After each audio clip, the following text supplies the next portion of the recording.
एक समय में हमारे दुनिया पर डायनासोर्स का राज हुआ करता था। वो चलते थे जहाँ पर आज हम चल रहे हैं। इसी हवाओं में सांसें ली, इसी धरती पर लड़ाइयाँ लड़ी। इन दैत्याकार बड़े विशालकाय डायनासोर्स ने करीबन 14 करोड़ सालों तक इस धरती पर राज किया। पहले के समय में इन डायनासोर्स की कई हजारों प्रजातियां पाई जाती थी। इनमें से कुछ शाकाहारी थे और कुछ मांसाहारी, और इन्हीं में से कुछ डायनासोर्स बहुत ही शांत स्वभाव के थे।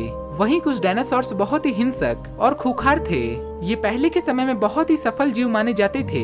लेकिन फिर अचानक ऐसा आखिर क्या हुआ? आखिर वो कौन सी घटना थी जिसने इनका इस धरती पर नामो निशान ही मिटा दिया? इसे जानने के लिए हमें करोड़ों साल पीछे जाना होगा और डायनासोर्स के उस अंतिम दिन को बहुत ही करीब से देखना होगा।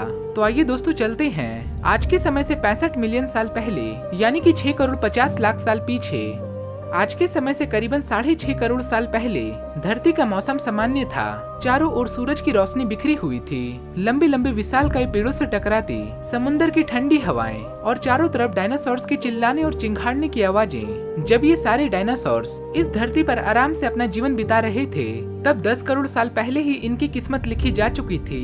10 करोड़ साल पहले एक छोटा एस्टेरॉइड का टुकड़ा जो सुदूर अंतरिक्ष से आ रहा था, वो हमारे पृथ्वी से करीबन 20 करोड़ मील दूर मंगल और बृहस्पति के बीच में बने शुद्र ग्रह बेल्ट में घूम रहे एक बड़े विशालकाय एस्टेरॉइड से जा टकराता है। और इस टकराव के कारण से उस बड़े एस्टेरॉइड की दिशा बदल जाती है और वो शुद्र ग्रह बेल्ट से निकलकर सीधे पृथ्वी की ओर 22,000 मील प्रति घंटा की रफ्तार से आगे बढ़ने लगता है। जब ये एस्टेरॉइड हमारे पृथ्वी से 3,84,000 किलोमीटर की दूरी पर था, तब शायद धरती से डायनासोर्स का अंत न होता यदि ये एस्टेरॉइड चांद से जा टकराता। लेकिन नियति को तो कुछ और ही मंजूर था, इसलिए ये एस्टेरॉइड चांद से बहुत ही नजदीक से गुजर गया।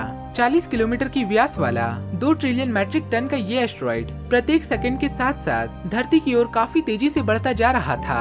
यह एस्टेरॉइड जब पृथ्वी के वातावरण के कांटेक्ट में आया, तब इस एस्टेरॉइड की रफ्तार अचानक से 70,000 किलोमीटर प्रति घंटा हो गई। पृथ्वी के वायुमंडल में इंटर करते ही घर्षण की वजह से ये एक भयानक आग के गोले में तब्दील हो गया। ये इतनी तेजी से धरती की ओर आगे बढ़ रहा था कि इसने केवल 4 मिनट में ही अटलांटिक महासागर को पार कर लिया। इस एस्टेरॉइड की चमक इतनी अधिक थी कि धरती से टकराने से पहले ही लाखों जीव आग के इस दहकते गोले को देखकर पूरी तरह से अंधे हो चुके थे। ये विशालकाय जीव उस उल्का को देख नहीं पा रहे थे, लेकिन ये सारे जीव उस भयानक तपती गर्मी को महसूस कर रहे थे। कुछ ही पल में ये एस्टेरॉइड मैक्सिको के खाड़ी के पास जमीन से जा टकराता है और करीबन 35,000 डिग्री सेल्सियस की ऊर्जा वाले एक भयानक विस्फोट होता है। इस टकराव का विस्फोट लगभग 10 हाइड्रोजन बम के विस्फोट के बराबर था। ये विस्फोट इतना शक्तिशाली था कि इस एस्टेरॉइड के टकराते ही धरती की लाखों टन धातु अंतरिक्ष में चली गई और उस स्थान पर 180 किलोमीटर चौड़ा और 20 किलोमीटर गहरा गड्ढा बन गया। विस्फोट की वजह से इस गड्ढे का सारा मेटल और पत्थर आसमान के धूल के बादल में बदल गए।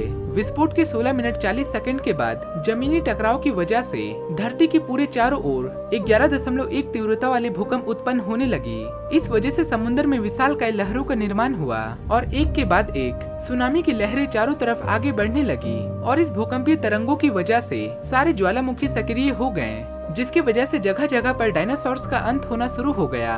धरती की महाविनाश की प्रक्रिया आरंभ हो चुकी थी। इस भयानक धमाके में रेडिएशन की मात्रा इतनी अधिक हो गई कि इसके 800 किलोमीटर के दायरे में आने वाले जितने भी जीव जंतु थे वो पूरी तरह से आग से जलकर राख हो गए थे। लेकिन जितने भी उड़ने वाले डायनासोर्स थे वो इस धरती की महाविनाश से बच तो जरूर गए थे, लेकिन ये तो महाप्रलय की सिर्फ शुरुआत थी। विस्फोट की वजह से जो लाखों टन मेटल, पत्थर और धूल अंतरिक्ष में गए थे, वो ग्रेविटेशनल पुल की वजह से उसके ठीक 40 मिनट के बाद आग के गोले के रूप में पूरी धरती पर बरसने लगे। इसके अलावा धूल का एक बहुत बड़ा तूफान 6,000 किलोमीटर प्रति घंटे की रफ्तार से पृथ्वी की दूसरी तरफ मौत लेकर आ रहा था। ये धूल के बादल कई किलोमीटर मोटे थे और इस वजह से धरती पर सूरज की रोशनी का पहुंच पाना लगभग नामुमकिन हो गया और चारों तरफ विशालकाय तपती आग 100 डिग्री सेल्सियस से ज्यादा हो जाने के कारण धरती पर मौजूद लगभग सभी पेड़ पौधे जलकर राख हो गई थी।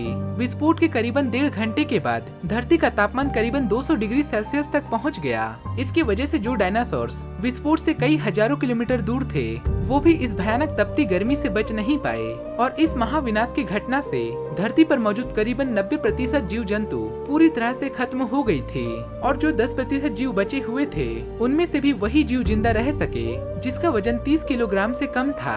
और इसका कारण ये था कि इस महाविनाशकारी में लाखों की संख्या में जीव मारे जा चुके थे और पेड़ पौधों की भी सारी आबादी जलकर राख हो चुकी थी, जिसकी वजह से जो यहाँ पर विशालकाय जीव बच गए थे उन्हें भरपूर खाना पीना मिल नहीं पाया। लेकिन ये महाप्रलय किसी अन्य जीव जंतु के लिए फायदेमंद साबित होने वाला था। धरती पर मौजूद सभी डायनासोर्स का अंत एक छोटे प्रजातियों के लिए एक सुनहरा अवसर लेकर आया और वो प्रजाति थी मैमल्स की। मैमल्स आखिर क्या था, कैसे बच गए थे इस महाप्रलय में, डायनासोर्स के खत्म होने के बाद इंसान आखिर कैसे और कहां से आए, ये जानेंगे हम अगले वीडियो में। तो दोस्तों वीडियो आपको कैसा लगा, वीडियो को एक लाइक करें और आगे भी हमारे साथ बने रहने के लिए चैनल को सब्सक्राइब करें और नीचे दिए गए बेल आइकन को जरूर दबा दें ताकि आने वाले वीडियो की नोटिफिकेशन आपको हमेशा मिलते रहे। फिर मिलेंगे ऐसे ही अगले इंटरेस्टिंग वीडियो को लेकर, तब तक के लिए बाय बाय।